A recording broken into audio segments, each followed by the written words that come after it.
deliberate manipulation of the hands to hide the truth. Does this mean that if I show my palms when I lie, people will believe me?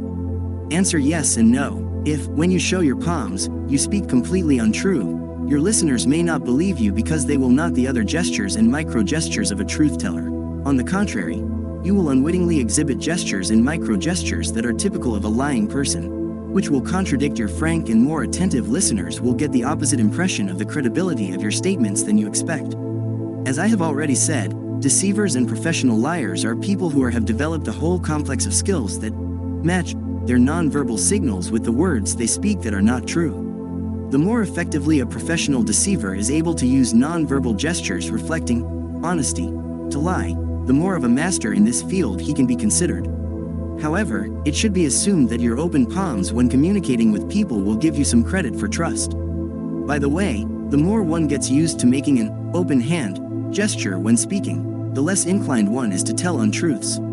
Interestingly, many people are simply incapable of lying with open palms. Moreover, this gesture may even embarrass the person who is lying and subconsciously encourage them to tell the truth, and also, in your case, to be more open and honest. Don't forget to click the subscribe button to help my channel grow, giving me the motivation to keep creating content. The power of the hands.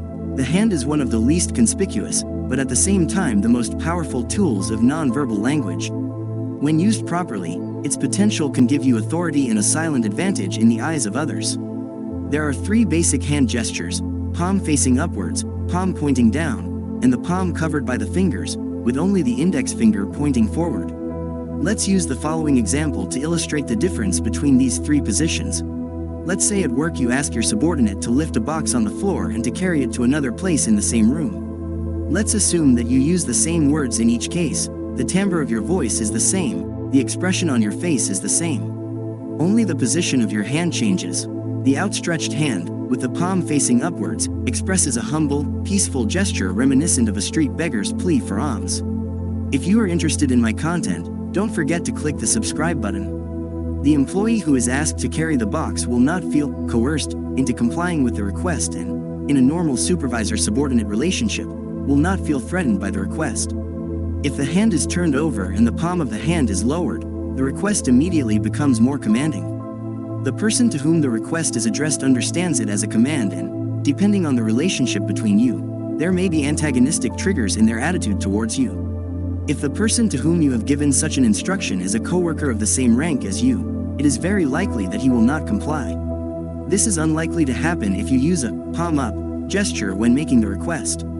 If the person to whom you are making the request is your subordinate, a palm down gesture is acceptable, as your higher hierarchical position gives you the right to give the request in a commanding tone. If you like my content, click the subscribe and like buttons. See you in the next episode.